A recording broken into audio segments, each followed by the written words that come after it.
Take it away, Team Extreme. Alright, so just to let you all know what level each one of us is on, we're going to start with a quick intro video. Ken, just take it away. Wait, hold up. Just so you guys know, this was my first time on the mountain, so don't expect anything too extreme. Just so you guys know, I'm pretty hungry right now. Hungry for extreme. Uh-oh. Red Bull.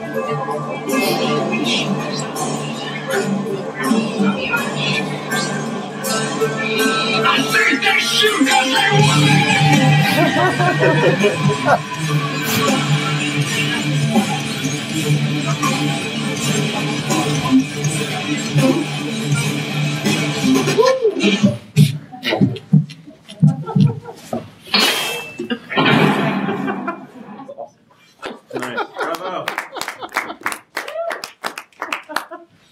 All right, hi everyone.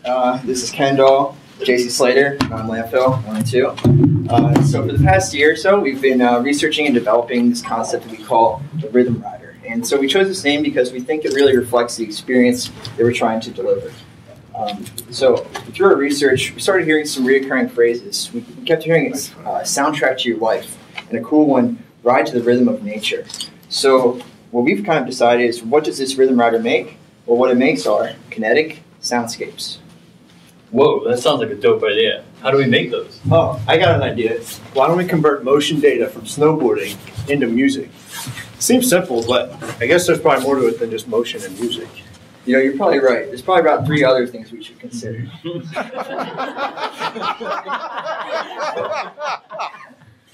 Well, there's motion, and that converts it to music. And that sounds like a pretty emotional experience. Maybe something I'd probably want to remember. But I'm confused. Maybe tell me a little bit more. Well, it seems to me like whenever I ride with music, it helps me remember my experience better. Actually, I was reading this psychology study the other day. It says if you listen to music during an event, it creates an associative link to your episodic memory, helping you relive it or recall it more vividly. But anyways, I guess what I'm trying to say is when I listen to music on the mountain and those songs off the mountain, it helps me feel more like a ride. But I still don't get it. How does music make things more memorable? Well, when you listen to music when you snowboard, it heightens the emotional arousal. What? It enhances the rush, bro. It totes the stove. So music enhances emotion? Exactly. Music enhances the emotion, and emotion strengthens the memory. So by converting motion data, so we can convert motion data into music. Oh, I know a way we can do this. I remember this video I made the other day of John at Big Boulder collecting data with this device called the Nerd. Whoa. Oh, wait. Whoa. The Node. It's a digital motion detecting device. It's got Bluetooth. Okay, Nerd. Let's check out this video. So this is John. We put the node into a box, and that's him taping it to the board. And this is the app that we use to collect the data. This is John snowboarding. Wait, what happened to the music? I don't remember what I want to say. Don't worry, Kendall. It's perfectly normal. I got this. All right, so what we did was we tested 3 specific moves. The first one that you just saw me spinning is a flutter, that being an ollie, and the third one being carving, just winding or turning our way down the mountain. And what we saw, it's hard to see on this scale, but if you zoom in on the data, we were able to identify definitive patterns in the data that can help us signal specific motions. So we can use those to start manipulating music. Wow, John, that's some nice looking data. Maybe we can make an app out of that traps it and graphs it. Hold up a bit. I think we can make music from that. What? How are we going to make dope music? Sounds like there's a lot of layers to that. Let me tell you. So, we can manipulate music in 2 ways. Through vertical orchestration and horizontal sequencing.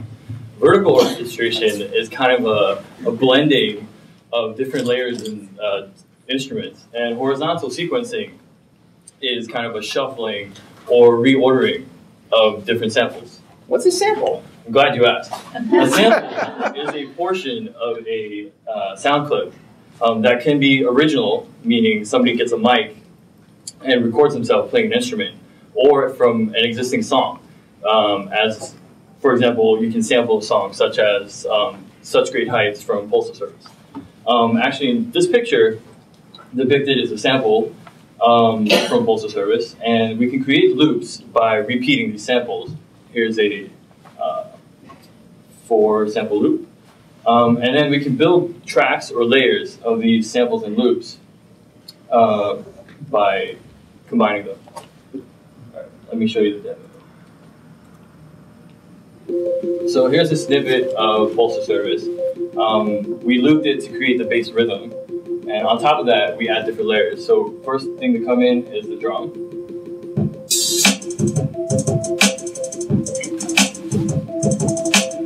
And that all these are looped throughout.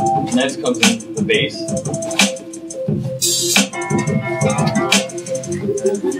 The synthesizer. Sorry. So as you can hear, the more layers you add, the richer the sound. But in addition to adding layers, you can also take layers away. And here we drop bass 1 and bass 2 out. Let's go down.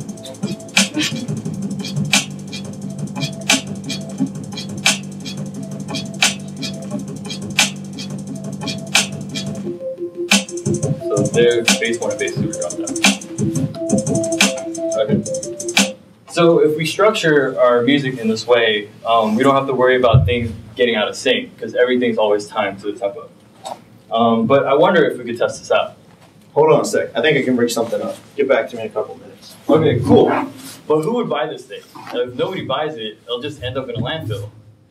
Yeah, like Ben's house. Okay, but do you really think there's a market for this? Don't worry, Kendall. I'll drop the biz mess. So, to kind of like frame it all up, we've always had this viewpoint of rider first. And so here, I'm just going to go through a couple key points and things we've learned along the way. First thing that was really shocking was the distribution of products that people buy are evenly spread between accessories, snowboard products, and apparel. So someone is likely to invest in an accessory as they are the board itself. In the background, you see that's kind of a standard snowboard shop. I think this will be a really strong place to get the product going in sales. 70% of accessories are sold in these retail environments, and the other 30% online. So then, how many snowboarders are out there? How many people can really benefit from this? There's 7.5 million snowboarders in the U.S., and of those, about 4 million are in our target age segment of 18 to 34. So we think that's a pretty big chunk that would be reasonable to enjoy this product. So all these riders, how are we going to start, collecting some dough from this? Just recently, John will show in a minute, we've come across this idea of routines, and that is that there are certain motions when we link to music can create structures that are very interesting, compelling, and engaging. And depending on as we evolve, these routines will develop and enhance. So that's something we see the users as investing in new routines. On top of that, you could definitely sell the tracks themselves and the physical product. So that's one angle. The other is the intellectual property. Primarily, we're thinking about this as protecting the idea, and because we're looking at potential partnerships with either GoPro, Sony, Nike, companies in that realm. But the patents we're really interested in are utility patents and method patents as well. So we see that as kind of an opportunity to license out the idea, take on to sports that maybe we're not so well suited for as a brand. Hey, that wasn't so messy. Okay, so wait. Let me get this straight. So motion creates the experience, and that motion can also be converted to music. And both of these strengthen the emotion, which makes things more memorable. That's it. Oh, check this out, guys. I think I got it running. All right, so what I'm going to show you guys is four samples, as Ken said, that are looping. The first two being melodies, which we can fade in and out. A beat and an effect, which we can toggle, and the effect as well, we can fade in and out when it's toggled on. So I'm going to show you each one of these independently, starting with the beat, then the melodies, or grooves, and the effect, and then I'll put them all together to show you that. So we can turn the beat on with. There you go. And then we can turn it off, turn it on. So we can fade in the melodies. So you have one melody on right now. I bring in the other one.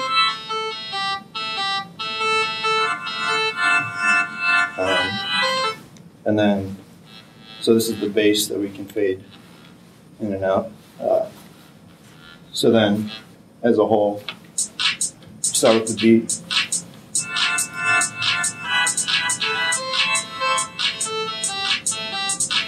So you can imagine if you're turning, you could be fading in one or the other. So you do a butter, now you shut the bead off.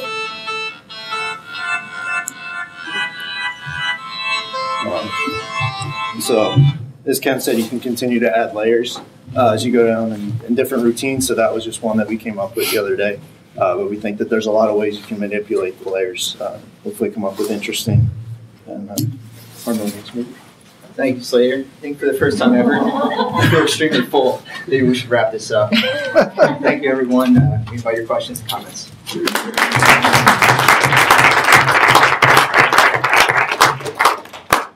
So I just have to ask, were you guys just messing with us in the practice presentation? Yeah. Of course. You didn't think they were going to do this in the rehearsal, did you? Well, no. Something. Anyone have questions, comments from the gallery? I don't know what you did in that box. We can talk about it afterwards. How'd you guys do it? What did you use?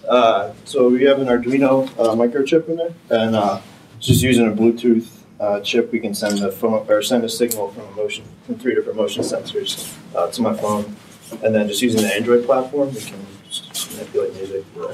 Cool.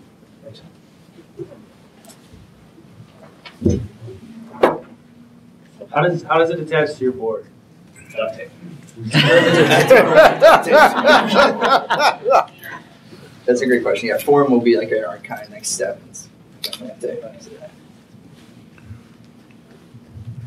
I asked this last time, I think. You guys are already making stuff on the Android phone. Have you considered having that application also monitor the Android motion sensor? So you could very easily just, in your own time, not the customer, but compare and see if you could maybe eliminate the other motion sensor? Actually, we did build a similar app just on the phone using those sensors. And one thing we found, depending on which phone you have and like the platform it's on, the sensors within it vary, and then also when your phone sleeps, they shut off. Well, the sensors. We had no idea anyone was going to ask that question. Right. I've never seen that coming. Yeah, so they shut off, and there's ways you can like lock the screen on, but then that's a quicker drain on your battery. And then as this slide shows, there's some other things. Someone putting it in this pocket, it's not rigid. There's no fixed plane that we can understand the data coming in. So I mean, we did look into it and we'll test it out. You said that your target demographic age group would be 18 to 34 or something. Why 18 as a threshold? Seems like the younger folks would love this just as much. That's a good question. I think to clarify, we're kind of defining the identity profile as between 18 and 25. So we still invite the younger guys to use it, but sort of design it to aspire to, get to that level. So it's kind of like if the snowboard was designed for a kid, the kids may not feel like it's cool enough for them. So, but I think that's a very good point. Even probably ages 12, kids can ski at 3 years old. Sure. So that's an excellent point. To build on that, I think when we started, we had this idea of like the ski bum or like guy who just moved out west, dropped out of college because he loves snowboarding. And we thought, if you can sell it to that guy or girl who loves the sport so much, all the people who want to identify with that lifestyle but aren't really, maybe they work the 9 to 5, but in their free time they're like, oh yeah, like I love being at the mountain. If you can sell it to that person, then everyone else will be drawn more towards. So that's what we.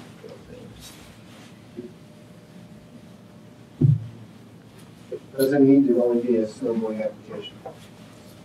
So, a lot of extreme sports. Oh yeah. There's something called the X Games. I guess we see this as like a first step, and whether we expand within the sport or outside of the sport, we've talked about both. But realizing that really the idea of converting any motion, depending what sport or anything that involves movement, there's an opportunity there. Yeah, and just to build on that real quick, I think we see it as definitely like a very kind of long-term goal, and that if we can achieve a national spread within a year or two, that then we would kind of isolate which sports are fit best. But I know mountain biking is something that's a lot of snowboarders do in the off-season. Skateboarding, skiing might be one of our first ones that we jump to as well. Try to find something that happens in the summer. So your business. Yeah. Dinghy sailing. Well, there's winter in the southern hemisphere when it's. Dinghy sailing would be super. Parallel to this might be just having it based on location as well. I don't know if you mentioned that already or not, but it's easy enough not just to know like the relative location, but the absolute, right? And so if you buy the same place as your buddy, or like there's a certain like key to a neighborhood or something. That'd be cool, like if different mountains have different tracks associated with them or something like that. Well said, Sarah. Yeah, so we've talked a lot about this, and I think you guys are, one, I love your presentation style. I think it's awesome that it's very different and kind of seems to go with, you know, the people who you expect to be your initial purchasers. The one thing that I'm going to continue to ask you guys about and question is how the music is actually being made, and is that actually the best way to deliver the emotional response and to create essentially something that people want to use, knowing that creating music is incredibly difficult to do, even when you have a full computer and you know how to do it. And I know that, in your initial target segment, if it's someone like me who skis as much as they can in season and likes gadgets, I already know exactly the music that I like listening to. So you'd have to strike a really good balance there of giving me the ability to control my music from a genre perspective, but adding to it in whatever way you thought was the right way to do it. Building on that, I mean, to me, one of the most interesting things that you guys have said about this all semester is this idea of, I think, Ben, you were saying that when you were snowboarding and you were listening to music, like different music by artists that you already know, that was a good kind of music to mess with because it's more associated with that experience. So I still think there's like a way to do really cool things with like understanding people's music libraries and creating either tracks or suggesting songs to mess with or things like that. And I think you're right. I think I'm super excited about this. I think it's awesome and I think it's a great idea. And the one drawback is that it just becomes like you want it to be something that people want to have on them every time they board. And so how do you keep it from being like this gimmicky thing that you try once and then get sick of? And I think that the music is the key to that. Also, think about what else you can do with that data. I mean, it's good data. You can probably find other ways to use it, which will keep people coming back. Maybe if the music part can stick. All right, so I've been watching this go on for a while now, and you guys have really been in this for a while. And Sarah thinks this is the best thing since stacks of coins. And I don't know. I just made that up. I didn't want to say slice. Okay, sorry. I'm going to lose my train of thought. What are your barriers to successfully completing this? Business? I mean, are you done? I think, well, the way I see it is that, at least from a technical standpoint, we have all the tools we need to do this. We understand it on that level, and there's a few things we're still working out, and definitely some kinks in what we're doing. I mean, does the data have enough amplitude to allow you to do something? Yeah, I mean, I think we haven't tried it on a snowboard with that yet, but I think it's going to take some more complex coding than what we did just with simple hand motions. But I think it's there, and that's something we can continue to push next semester. So I'm really excited about where that's at, and I know. Yeah. I mean, you guys are great at doing these presentations. I mean, like Presentation Central. And I love having the backup slides for every question, which is very effective. I'm looking for something to criticize. Just be right up front with me. I think it's the duct tape.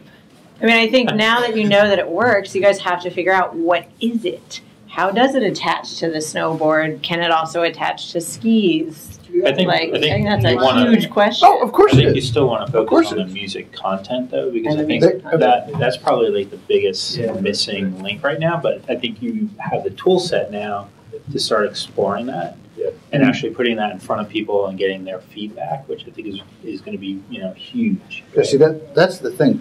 To me, the product, the physical product, is relatively easy. Yeah. It's what do that product do that to me is. I mean, what's the right effect that you get, to Sarah's point, that keeps people coming back for it, right? Yeah. And I think you need to start putting this in front of musicians. I think you've done the testing, like the snowboarders can be excited about it, but talk to like musicians of up and coming bands and say like, would you give us your tracks for this? Yep. Do you see a benefit to this? And because they're going to be a major stakeholder. Yeah, use them as a little inspiration there, you know, on that side, but also because I know you guys know a lot about that side of things, but I think it's good to get some outside influence on it too. For sure.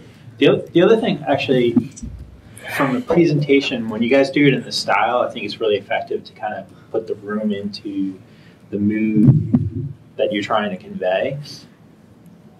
Give us a little bit more about the insider thing, though, because I think one of the things that would be really cool to kind of see up front is actually how this idea of kinetic and music, making an emotional connection, how is that really meaningful to riders like you?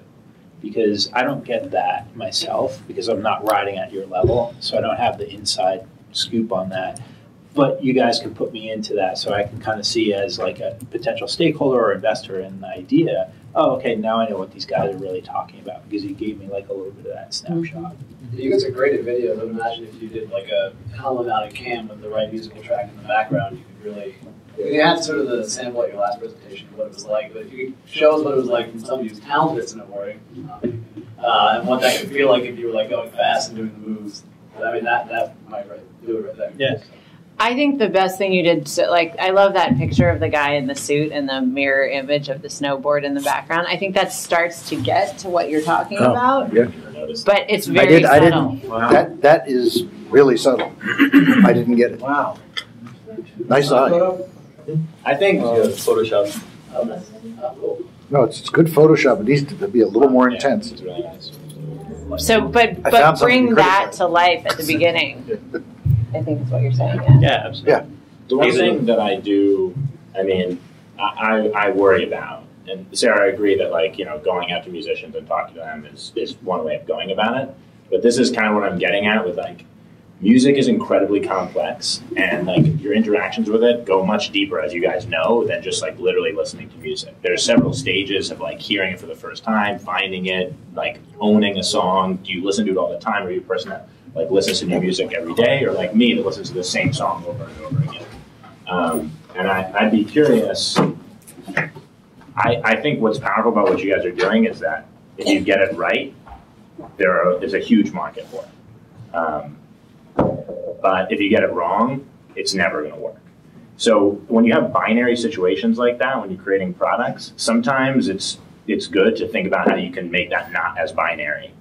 That's what I was talking to you about, like doing like volume modulation or things like that with people's own music at first, just to see what to see how people receive that. Because if you try and go so far into this like music modulation and then a couple people don't like it, it's just, you're going to get stuck in too many variables to change and fix and tweak. And if you talk to musicians, they're all different. There's how many genres of music are there now? I mean, it's crazy. So I focus is going to be the key thing to you guys getting this product to a point where you can actually have it in people's hands and get good feedback. The nice thing is that's all software. So once you get the hardware put together, you can experiment. Yeah, I think that's what we're excited about is next semester, even over winter break. Once we get this package, not duct tape and cardboard, we can actually like try things out on the mountain. And if you have a laptop there, it's easy to just switch out routines. Create Make sure you let somebody else who's not the three of you try it. Yeah, I think. Like me. I'll go with you. Yeah.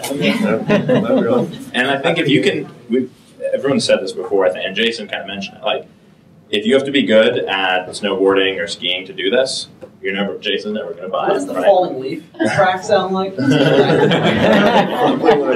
Relaxing, soothing. It sounds like people on their way to the ER. But wouldn't it be cool if like you could have your fall in the ER recorded somehow and you could like be sharing that to Facebook, like, dude, gnarly crash, look at this craziness. Because you'll have all that awesome motion data, right? Oh yeah, crash is the best. Watching the X Games, dude, and having that on someone's dirt bike, and like being able to see, having like a picture of like what's actually happening with the bike physically, I think would be really cool. Have you guys looked at any DJing techniques? Yeah.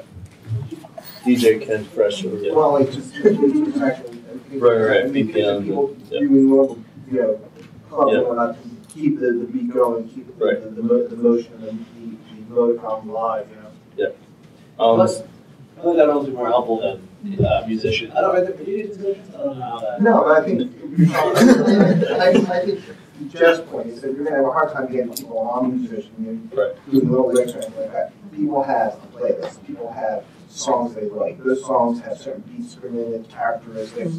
There's almost a profile there that you can tap into what that is doing on a musical level and go looking through someone's playlist and see, oh, hey, this has some similar characteristics, that has some similar characteristics. Taking those two tracks together, linking them, overdubbing them. I mean, there's all kinds of DJing. Maybe you guys can make Pandora profitable. What I would say is you're trying to translate, like a club experience onto that. Right. Yeah, why did you go with creating music rather than editing already existing music? I feel like that would be easier and more emotional. Well, we thought so. So there's two types. So there's creating original from existing, or creating original like you make yourself. And there's remixing. So we're mixing, not remixing. So remixing would be like taking a Spice Girls song and just like modulating the effects. But we felt that, like, based on our past research, your memory, you identify songs with more of a specific period of your life versus a specific moment. So we thought making original music was a stronger connection between your emotion, your music, and your memory. I guess that's what I want to find out, though. If you remix it, does it hit your memory as if it's original music, or does it hit your memory as if it's and what if new it's music? like bad music? Because it's nothing. If you don't have good rhythm on the slopes. Yeah, I don't know that you guys have.